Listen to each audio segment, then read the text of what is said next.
ஜெபம் செய்வோம். எங்களை கிருபையாய் நேசிக்கிறதான் நல்ல ஆண்டவரே. ஏசப்பா, அருமையான இந்த மத்தியான வேளைக்காக நாங்கள் உமக்கு நன்றி செலுத்துகிறோம் ஆண்டவரே. அப்பா, நீ சிலுவையில் பட்ட பாடுகளை ஆண்டவரே நான் நினைவு கூறுகிறோம் கர்த்தாவே. நீ சிலுவையில் ஆண்டவரே நீ நிறையப்பட்ட நேரத்தில் சுவாமி உம்முடைய சிலுவின் அடிவாரத்தில் இருந்த அந்த பெண்களை குறித்து, உம்முடைய சீஷராக இருந்த பெண்களை குறித்து ஆண்டவரே நான் தியானிக்கும்படியாக நீ கொடுத்த அந்த நேரத்திற்காக உமக்கு நன்றி செலுத்துகிறோம் ஆண்டவரே. ஏசப்பா, உம்முடைய சிலுவின் அடிவாரத்தில் இருந்த பெண்களை ஆண்டவரே ஏசப்பா நினைவு கூறும் வகையிலே கொடுக்கர்த்தாவே நாங்கள் தியானிக்கும்படியாகவும் அவர்களை உம்மிடத்தில் ராஜா பறைசாற்றுமாய் கூட இந்த நேரத்தில் ஆண்டவரே நாங்கள் கடந்து வந்திருக்கிறோம் சுவாமி. இந்த நேரம் முழுவதுமாய் தேவ ஆவியானவர் பொறுப்பெடுத்துக் கொள்ளும்படியாக என்னுடைய கரத்தில் அர்ப்பணிக்கிறேன் சுவாமி. எல்லா துதி கன மகிமை எல்லாம் என் தேவன் ஒருவருக்கே செலுத்துகிறேன்.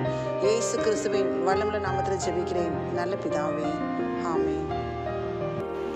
வேத பாடம் வாசிக்க கேட்போம். அது லூக்கா எழுதின சுவிசேஷம் 8ஆம் அதிகாரம் 1 வசனம் துவங்கி 3 வசனம் வரை வாசிக்க கேட்போம்.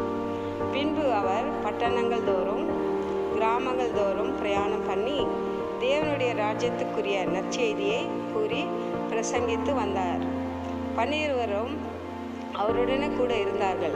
அவர் பொல்லாத ஆவிகளையும் வியாதிகளையும் நீக்கி குணமாக்கின சில ஸ்திரீகளும் 7 பிசாசுகள் நீங்கின மகதலேனாள் எனப்பட்ட மரியாளும் ஏரோதின் காரியக்காரனான பூசாவின் மனைவியாக யோவன்னாலும் சூசன்னாலும் தங்கள் ஆஸ்திகளால் அவருக்கு ஊழியர் செய்து கொண்டு வந்த மற்ற அநேக ஸ்திரீகளும் அவருடனே கூட இருந்தார்கள். வாசிக்க தெரிந்து கொள்ளப்பட்ட வேத பாடம் வாசித்து முடிந்தது. இயேசு கிறிஸ்துவின் சிலுவையின் அடிவாரத்தில் இருந்த பெண்கள் மற்றும் அவரோடு கூட இருந்த பெண் சீடர்கள் இவர்கள்தான். நன்றி. நான் கன்னிமரியாள்.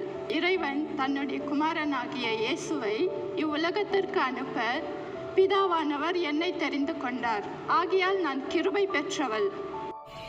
நான் மகதலேனா மரியாள். என் மேல் 7 அசுத்தாவிகள் இருந்தன. இருளில் வாழ்ந்து வந்தேன். இயேசு என்னை பிசாசின் பிடியிலிருந்தும் அந்தகார இருளிலிருந்தும் விடுதலையை கொடுத்து வெளிச்சத்திற்கு கொண்டு வந்தார். புதிய வாழ்க்கையை கொடுத்து என்னை வாழ வைத்தார். அந்த இயேசு கிறிஸ்து இப்போது குடவீரோடு இருக்கிறார். மரித்த லாசருவின் சகோதரியான மரியாள் நான். இயேசு மரித்த லாசருவை உயிரோடு எழுப்பினார். ஆகையால் விலையேற பெற்ற பரிமள தைலத்தில் இயேசுவின் பாதத்தில் பூசினவள் நான். என் தலைமயிரினால் அவர் பாதத்தை துடைத்தவள் நான்.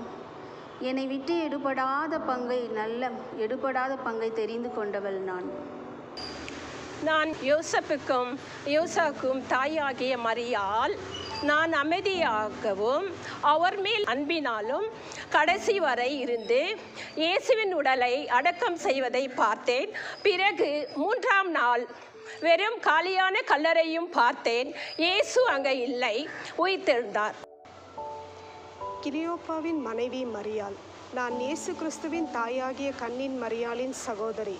நான் துக்கமாய் இருந்தாலும் இயேசு கிறிஸ்துவின் அருகில் நின்று கொண்டிருந்தேன். அவர் உயிருடன் இருக்கிறார்.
என்னோடு